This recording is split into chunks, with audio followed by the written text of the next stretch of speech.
Hello friends, welcome once again to my YouTube channel learning with Ashok. मैं हूं आपका friend Ashok. आजकल ये मुख्य समस्या कई साथियों के देखने में आ रही है, सामने आ रही है कि जो एसएसओ पोर्टल है उस पर अपना एनपीएस या एसआई या जीपीएफ जो लेजर है, यानी कि उसके अंदर जो अपनी एनपीएस की है, एसआई की है या फिर जीपीएफ की जो कटौतियां है, यदि अपन अपने जीए 55 से उसको मैच करें तो वो मैच नहीं हो पा रहा है, कई कटौतियां शो नहीं हो रही है। तो ये एक बहुत ही बड़े क्वेश्चन को अपन आज सॉल्व करने जा रहे हैं। आज के इस वीडियो में अपन जानेंगे कि अपनी इस लेजर को अपन खुद अपनी एम्प्लॉय लॉगिन से कैसे अपडेट करें और कैसे जीए 55 से जो कटौती हुई है उसका अपने लेजर से मिलान हो पाए, यह अपन जानते हैं इस वीडियो में। तो आइए चलते हैं अपने लैपटॉप स्क्रीन पर और समझते हैं कि किस प्रकार से आप स्वयं कर सकते हैं अपनी लेजर को अपडेट। तो साथियों, आप देख पा रहे होंगे कि हम आ चुके हैं अपने लैपटॉप की स्क्रीन के ऊपर। सबसे पहले अपन ब्राउजर को ओपन करते हैं। मैं गूगल क्रोम को ओपन करता हूं। अपन ने अपना ब्राउजर जब ओपन किया उसके अंदर अपन ने सब एसएसओ टाइप करके उसको सर्च किया। एसएसओ पोर्टल को जैसे ही सर्च करते हैं, सबसे ऊपर ही जो वेबसाइट दिखाई दे रही है sso.rajasthan.gov.in, उसको लॉगिन करना है। इसके लिए अपन को इसको ओपन करना पड़ेगा। अब आपके सामने एसएसओ पोर्टल खुल चुका है। यहाँ पर मैं अपनी लॉगिन आईडी और लॉगिन पासवर्ड और कैप्चा फिल करके लॉगिन होता हूँ।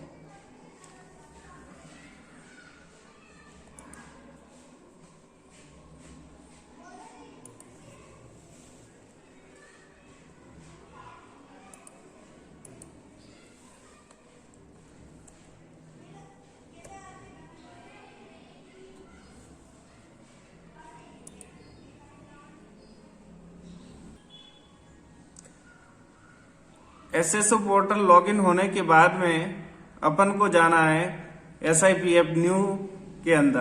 तो SIPF न्यू के अंदर कुछ साथी कई बार ये देखते हैं, जैसे कि ये मैं क्लियर रिसेंट ऐप कर लेता हूं पहले आपको समझाने के लिए।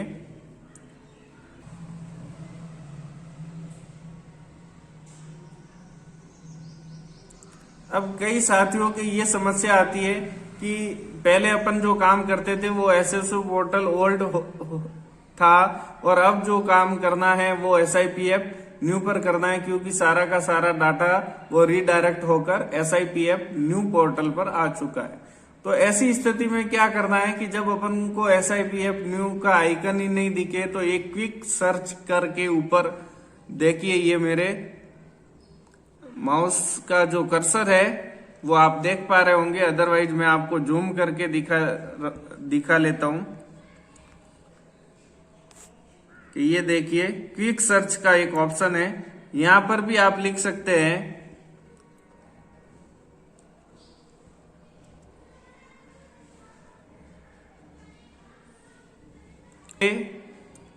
यहां पर भी अपन लिख सकते हैं STA। तो STA लिखते ही अपने पास में SIPF के दो पोर्टल आ गए, ओल्ड और न्यू। तो अपन को न्यू लोगो वाले आइकन पर क्लिक करना है और SIPF न्यू ओपन करना है।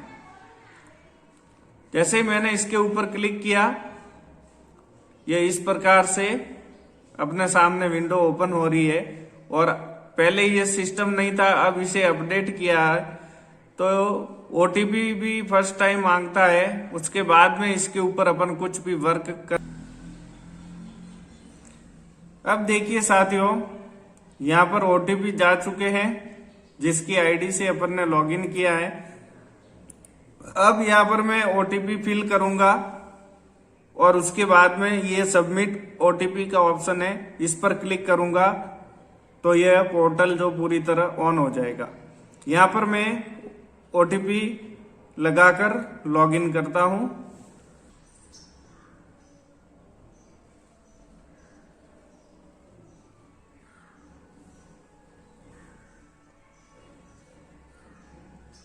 अब जब SIPF न्यू पोर्टल लॉगिन हो गया है, ओपन हो गया है अपने सामने। यह जो पॉपअप आ रहा है इसको मैंने क्लोज कर दिया। अब मुझे यहाँ पर अपनी जो एसआई है, अपना जो जीपीएफ है, अपनी एसआई डेबिट है या जीपीए, ये जो कैटेगरी है इसके अंदर यदि मुझे कुछ डिफरेंट है तो इसको किस प्रकार से अपडेट करना है वो सीखना है। इस डिफरेंस को अपन कैसे निकाले, तो अपन को जाना है, यहाँ पर देखिए सबसे पहले ऑप्शन दे रखा है नीचे। जब अपन आते हैं पहले तो अपनी ये जो डिटेल है वो चेक कर लीजिए कि डिटेल सब सही है या नहीं है। उसके बाद में सबसे पहले ऑप्शन है एनपीएस रिकवरी का, एनपीएस विड्रॉल जिन साथियों ने किए थे। उसके बाद में कोई एसआई लोन वगैरह या दूसरा कुछ अपन ने एप्लीकेशन सबमिट की है तो उसको ट्रैक करने का ऑप्शन है। इसके बाद में एनपीएस से रिलेटेड ई बैग दे रखा है, यानी कि जैसे एनपीएस का प्राण नंबर का जो कार्ड आता था, जैसे एसआई के अंदर जो एसआई का पॉलिसी बॉन्ड है, फर्दर डिक्लेरेशन है, एसआई फर्स्ट डिक्लेरेशन है, तो उससे रिलेटेड जो डॉक्यूमेंट्स है वो यहाँ पर अपन को शो होते हैं। तो अब मैं बात करता हूं कि किस प्रकार से अपन को अपनी लेजर को अपडेट करना है। तो यहाँ पर जहां पर आप मेरे माउस का ये कर्सर देख पा रहे होंगे, एक ऑप्शन दे रखा है अपडेट लेजर। इस पर जैसे ही क्लिक करेंगे मुझे जिस फाइनेंशियल ईयर का डिफरेंस दिखाई दे रहा है वो चूज करना है। जैसे फॉर एग्जाम्पल मैं यहाँ पर 2022 चूज करता हूं और फिर सर्च करता हूं। तो जब 2022 मैंने सर्च किया तो मेरे सामने पूरे ईयर की जो है वो डिटेल ऑन हो चुकी है, ओपन हो चुकी है। आप देख पा रहे होंगे मेरे कंप्यूटर स्क्रीन पर। मैं इसको थोड़ा सा और साइज माइनस करता हूं आपको दिखाने के लिए। एक बार जूम भी कर लेता हूं। अब देखिए जैसे कि डिफरेंस कहां पर है मैं आपको दिखाता हूं। ये देखिए एसआई का प्रीमियम 5,000 रुपए कटे, नेक्स्ट मंथ 5,000, फिर 5,000, फिर 5,000, फिर 5,000, फिर 1, 2, 3 और 4, 4 मंथ की एंट्री नहीं है। तो ये जो है ये इसलिए एंट्री नहीं है क्योंकि ये डीए का जो एरियर है उसकी बात की जा रही है। यहाँ पर देखिए, यहाँ पर जो संबंधित कैटेगरी है डिडक्शन की वो भी दे रखी है। तो इस डिडक्शन कैटेगरी को देखना है। तो डीए के एरियर के अंदर तो एसआई की कटौती वैसे भी नहीं आएगी। इसके बाद में अपन और आगे बढ़ते हैं तो 12 महीनों की 5,000 के हिसाब से 60,000 यहाँ पर सही दिखा रहा है। इसके बाद में मैं दूसरा ईयर चूज करता हूं, 2023 चूज किया मैंने और यहां पर मैंने सर्च का ऑप्शन चूज किया। तो यहां पर इनके जो एसआई का प्रीमियम है वो 5,000 दिखाई दे रहा है और जीपीएफ का 2,100 दिखाई दे रहा है। अब यहां पर मुख्य ध्यान देने योग्य ये बात है कि यदि यहां पर आपके कोई डिफरेंस शो कर रहा है तो एसआई का प्रीमियम चेक कर लीजिए। एसआई लोन है तो उसका प्रीमियम यदि सैलरी से डिडक्ट हुआ है तो वो चेक कर लीजिए। एनपीएस का कंट्रीब्यूशन पहले के जो वित्तीय वर्ष थे उनमें यदि हुआ था तो वो चेक कर लीजिए। जीपीए समूह दुर्घटना बीमा का उस मंथ में शो नहीं कर रहा है, यदि प्रीवियस ईयर का इस मंथ की तो अभी सैलरी अप्रैल की तो नहीं आई होगी तो ये तो अभी शो नहीं करेगा। को करना क्या है कि किसी में भी डिफरेंस हो, यहां पर लास्ट में एक्शन दे रखा है, यहां पर सबमिट पर क्लिक करना है। यहां पर सबमिट करते ही आपको एक मैसेज दिखाई दिया होगा कि वाउचर इंसर्टेड इन लेजर। इस पर मैंने क्लिक कर लिया। इसके बाद में किसी भी प्रकार का कोई डिफरेंस है तो इस प्रकार से उसको अपडेट किया जा सकता है। मैं वापस रिवाइज करना चाहूंगा। आपको जाना है अपडेट लेजर के अंदर। अपडेट लेजर पर आपको वो ईयर चूज करना है जिसके डिफरेंस की बात की जा रही है। या जहां पर अपन को डिफरेंस शो हो रहा है उसके बाद में अपनी पहले तो डिडक्शन देख ले, कहाँ अंतर है या नहीं है, उसका मिलान कर ले, और उसके बाद में लास्ट में जो एक्शन के नीचे दे रखा है सबमिट, वहां पर क्लिक करें 1 बाय 1। यदि डिफरेंस सब मंथ में है तो फिर वो वाउचर इंसर्टेड करके मैसेज आएगा। उसके बाद में आप कुछ टाइम के बाद में वापस इसको रीओपन करके देखना, आपकी वो एंट्री अपडेट हो चुकी होगी।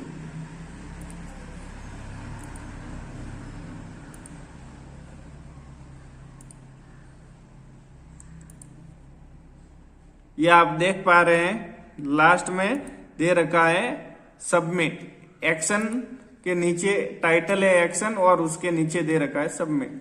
अब यहां पर एक इंपॉर्टेंट बात मैं और बताना चाहूंगा, जैसे कि मान लीजिए किसी के नॉमिनी ऐड नहीं है, ऐसी कई जनों की समस्या आई थी कि जब वो जीपीए प्रपोजल भर रहे थे तो सीधा सा प्रिंट के अंदर दिख रहा है या फिर वो ले ही नहीं रहा था कि update nominee.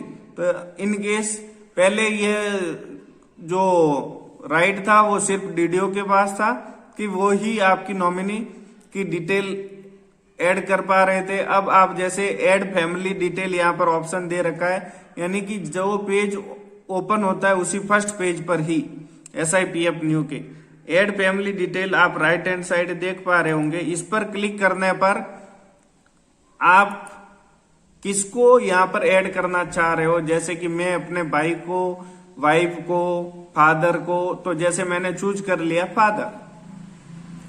Father choose, relationship choose होने के बाद में दूसरे नंबर पर नेम है, जो भी उनका नाम है वो अपन ने नाम लिख लिया यहाँ पर। इसके बाद में उनकी DOP यहाँ से चूज कर लेनी है, जो उनकी DOP हो। मैं फॉर एग्जाम्पल बता रहा हूं इसलिए कोई भी डेट या कोई भी नेम वगैरह ऐसे ही दिखा रहा हूं। फिर मैंने यहाँ पर जो उनका जेंडर है वो चूज कर लिया, फिर उनका बैंक अकाउंट किस बैंक के अंदर है वो, फिर आपको IFSC कोड भी लिखने होंगे।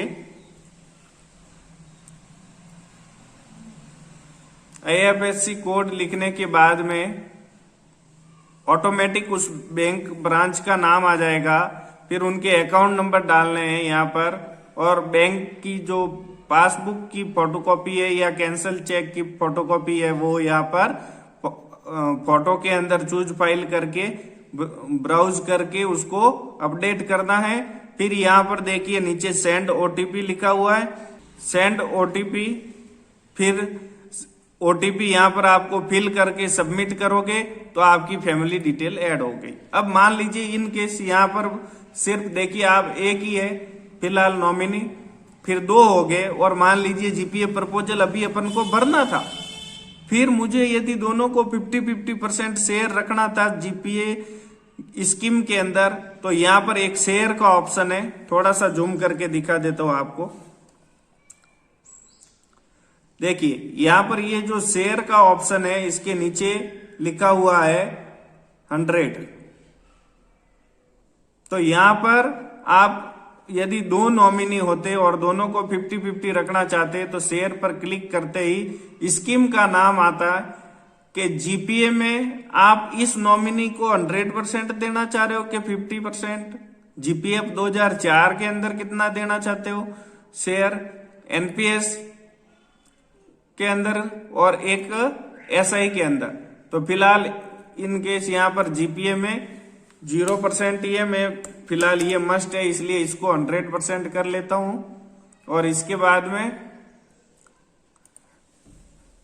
वापिस सेंड, जब अपन शेयर यहां पर फिल कर लेते हैं, शेयर 100% करने के बाद में ये देखिए सेंड ओटीपी का ऑप्शन है, इस पर क्लिक करते ही ओटीपी संबंधित एम्प्लॉय के पास में जाता है। वो वापिस आधार बेस्ड ओटीपी वेरिफिकेशन है वो यहाँ पर एंटर करना है। और इसके बाद में जो स्कीम का जो शेयर है वो शेयर यहाँ पर जितना भी आप उनको देना चाहते हो 100%, 50%, 70-30 जो भी रेशियो रखना चाहते हो वो रखकर फिल करके अपन उनका शेयर को डिवाइड भी कर सकते हैं। तो इस प्रकार से फैमिली जो डिटेल है, यानी कि अपने नॉमिनी को कैसे ऐड करें और अपनी जो लेजर है उसको कैसे, मैं यहां पर इसको पहले सबमिट कर लेता हूं, इसके बाद में नेक्स्ट अपन बात करते हैं।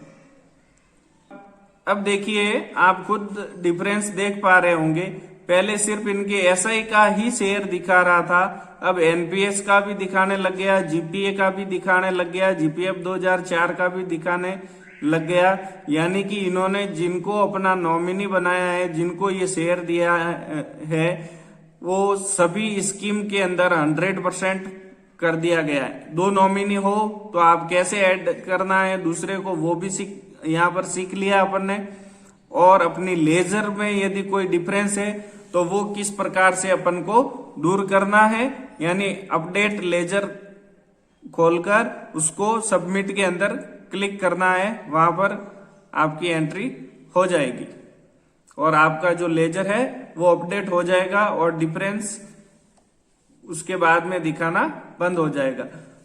तो साथियों, आज के इस वीडियो में अपन ने जाना कि यदि एसआई, एनपीएस, जीपीएफ 2004 हो या जीपीएफ पहले वाली स्कीम हो या जीपीए हो, किसी भी प्रकार की स्कीम के तहत की हुई डिडक्शन में यदि जीए 55 से या सैलरी से जो डिडक्शन हुआ है उसमें, और एसएसओ पोर्टल पर जो रिफ्लेक्ट हो रहा है डाटा, उसमें यदि डिडक्शन अमाउंट में डिफरेंस है तो एम्प्लॉय लॉगिन से किस प्रकार से अपन उसको अपडेट कर सकते हैं अपने लेजर को खुद, और खुद वो डिफरेंस हटा सकते हैं। ये आज के इस वीडियो में जाना, और साथ ही अपन ने ये भी जाना कि किस प्रकार से और नॉमिनी को ऐड किया जाए, या फिर बिल्कुल ही ऐड नहीं है तो फर्स्ट टाइम भी इसी प्रकार से ऐड होगा, तो वो भी सीखा कि नॉमिनी को ऐड कैसे करना है।